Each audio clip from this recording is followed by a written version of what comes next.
Please note that this podcast contains information regarding sensitive events, including domestic violence, assault, and abuse, as well as other triggering events, such as murder. This podcast is intended for mature audiences.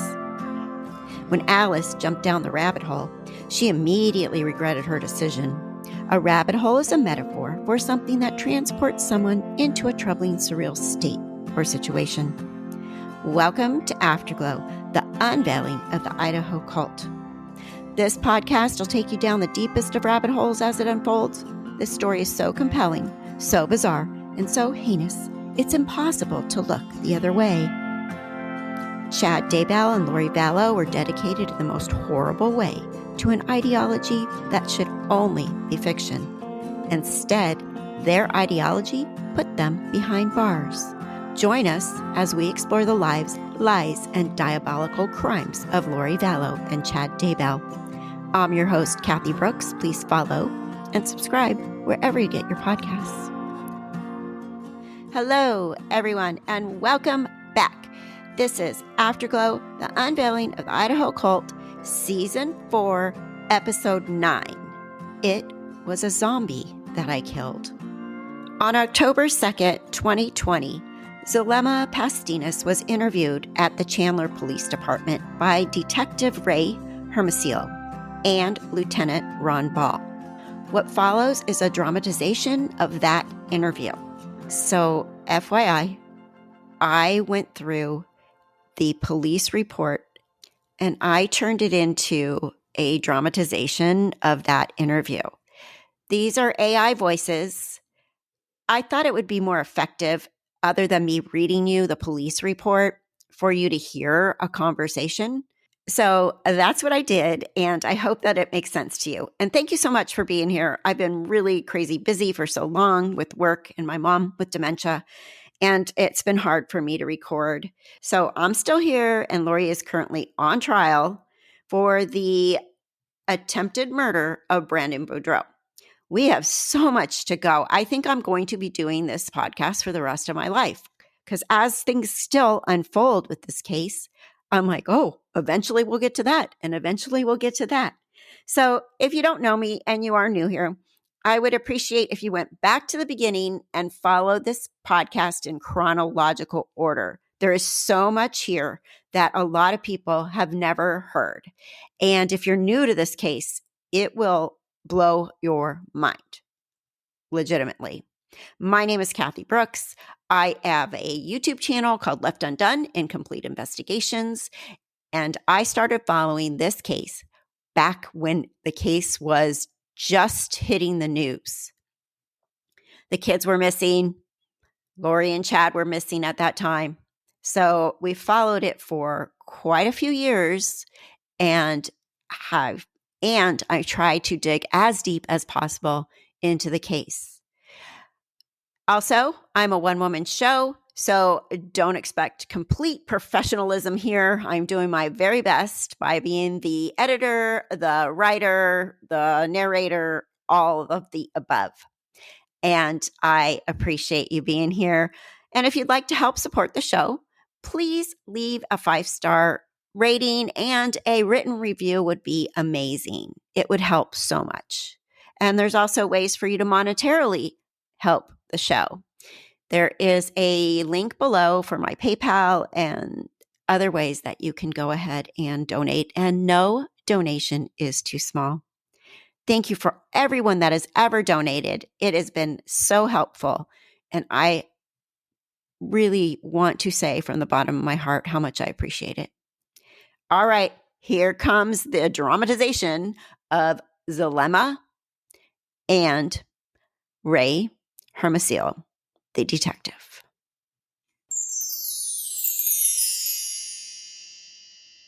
Zulema, thank you for coming in. To start, what do you think about this whole thing? I believe that Lori and Chad are master manipulators. They are full of lies and deceit. Until you have experienced that web, their web, you can't even fathom that people can be that evil. They had ulterior motives. They lead you to believe one thing while they do another.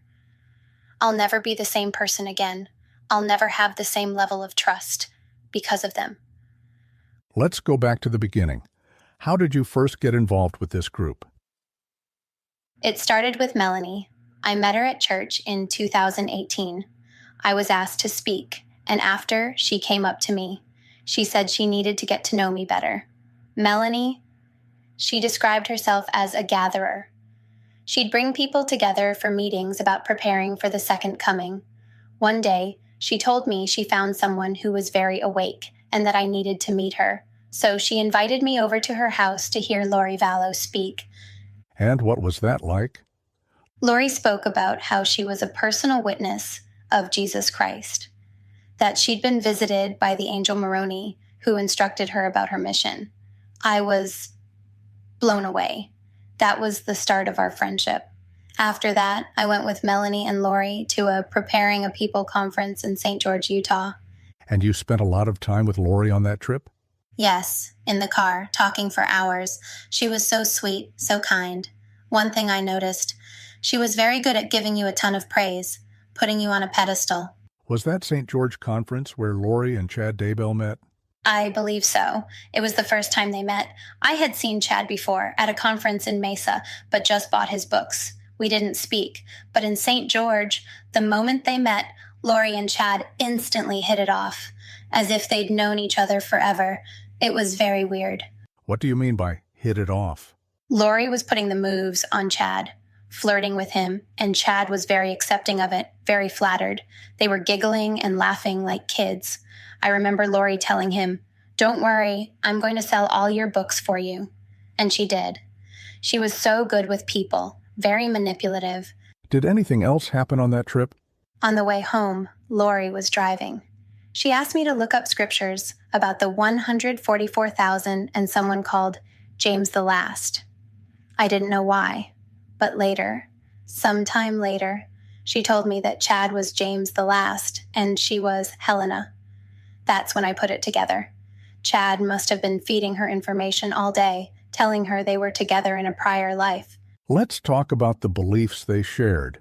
At some point, Lori started telling you things about her husband, Charles.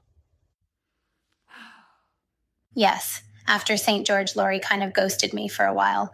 Then one day, she calls me for lunch. She shows up with Melanie. And during that lunch, they told me that Charles was a zombie.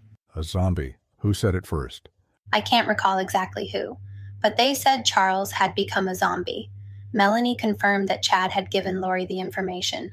Lori explained that Charles had actually died, but his body was taken over by this entity, this zombie.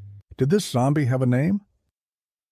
They said there were 3 names. The first was Garrett, the second was Ned, and the third was Hiplos. Lori said when someone dies, there's a 2-minute window where an entity can take over the body. And that's what happened to Charles. His body was taken over by Ned. And Lori, she was convinced it was true. Melanie even said she thought it was true because Charles seemed shorter. Lori told me she had sex twice with Charles after his body was taken over, that she had actually slept with a zombie. What did you think when you heard this? I wasn't sure what to believe. It was new to me, but I couldn't just discard it. It was one of those things I put on a shelf to get more information later before making a decision. Did they teach other unusual theories? Yes, multiple creations. Lori explained it to us at my house once. She said if you were from multiple creations, it meant you were already exalted in another creation, that we're on the 5th world in this creation, and you can come a total of 9 times.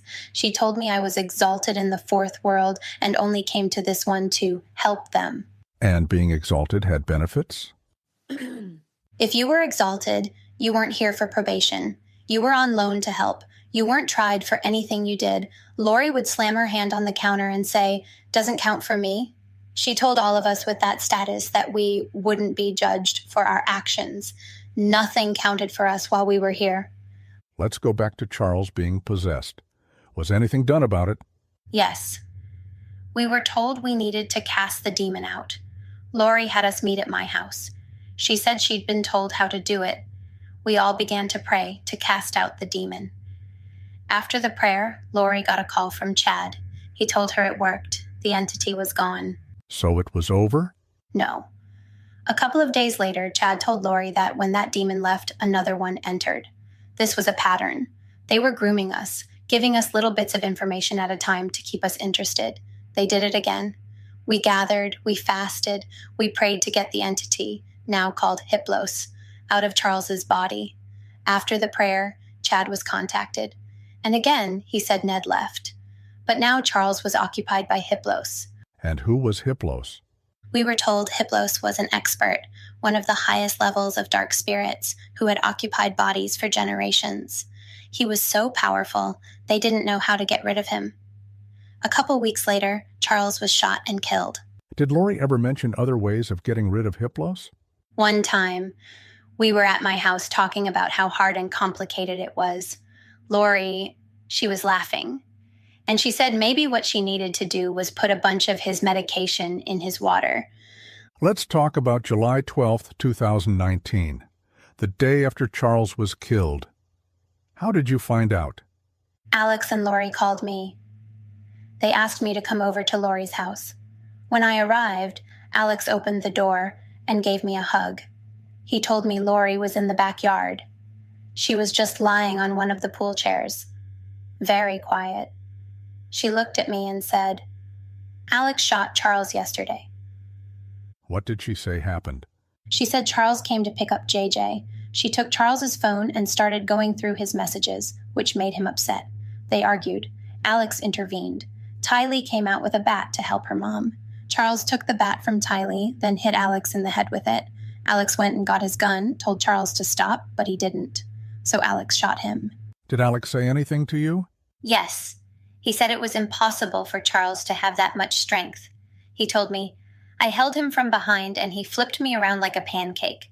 He said that shouldn't have been possible if it were only Charles. Lori then told me that 100,000 dark entities had come to assist Charles, giving him supernatural strength. And how was Alex? How was he doing after shooting his brother-in-law?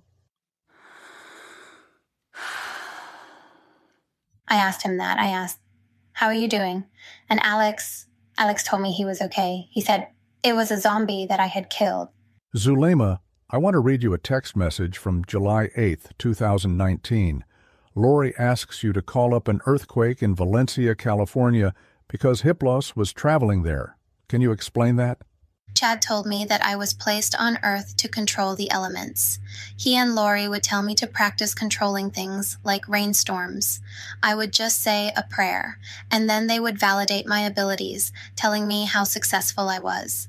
The report mentions that on July 11th, the day Charles was killed, you sent a text to Lori saying you were working on Hiplos and hoped this was the day. Lori had told me to work on him daily. In my eyes, Charles was already dead. I was just trying to get rid of a zombie. The date, July 11th, ever since that St. George conference, that date was a big sign for Lori and Melanie. They always talked about it. I just thought maybe God was going to take him on July 11th. Let's go back to an earlier plan.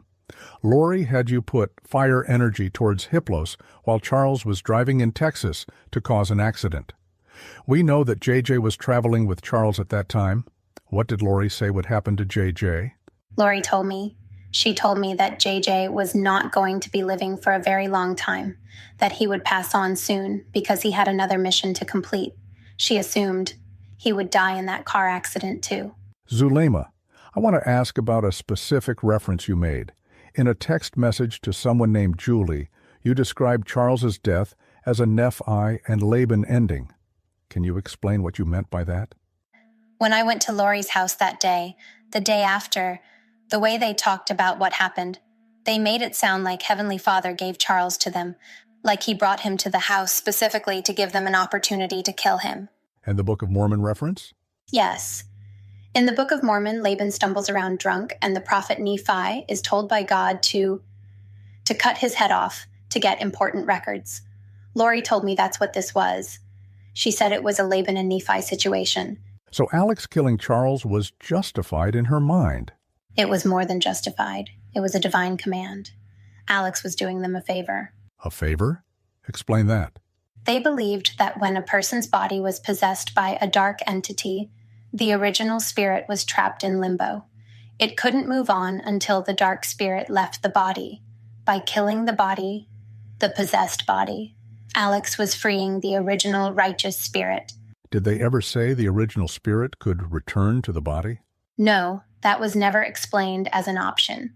Lori told me Charles had already passed away when the first entity, Garrett, moved in. Once the evil entity entered, the person who was originally there was gone. Did Lori ever mention any financial benefit from Charles's death? A few times. She told me that if something happened to Charles, she was going to receive $1 million from his life insurance. And what happened after he died? After Charles passed, Lori called the insurance company. She learned that she was no longer the beneficiary. How did she react to that news? She tried not to show much emotion, but I could tell. She was really, really upset. But she would always just fall back on her mission. She'd say, "I'm on a mission from God. I'm going to be okay." When did you first see Lori and Chad act as a couple? After Charles died, I went on a vacation to Chile. When I came back a couple of weeks later, Lori held another meeting at her house. This would have been the end of July. Chad was there, and that was the first time I ever saw them being romantic with each other. It was also at that meeting that they started talking about people moving to Rexburg. Did they want you to move to Rexburg? Yes, but I didn't want to. My family is here in Arizona. But Chad and Lori had a way of ensuring compliance. How so? If Chad or Lori instructed you to do something and you doubted it, Chad would offer to give you a blessing. And in that blessing, he would basically state that God was asking the same thing of you, that it was God's will for you to move to Rexburg or do whatever they asked. It was his way of manipulating you. They told us that those who received the gospel and their teachings would be in a good place, and those who did not, there was no time or no room for them. All right, everyone, that's the end of the dramatization of Zulema and Ray Hermosillo at the Chandler Police Department. I hope that it was somewhat entertaining for you to hear it in this form, and I really appreciate you being here. So don't forget, you can give me a rating of 5 stars if you're so inclined. No donation is too small, and I will be back. Thank you for listening to Afterglow, Unveiling the Idaho Cult. My name is Kathy Brooks, and I will be back soon. Take care. Stay safe and stay well. Bye-bye.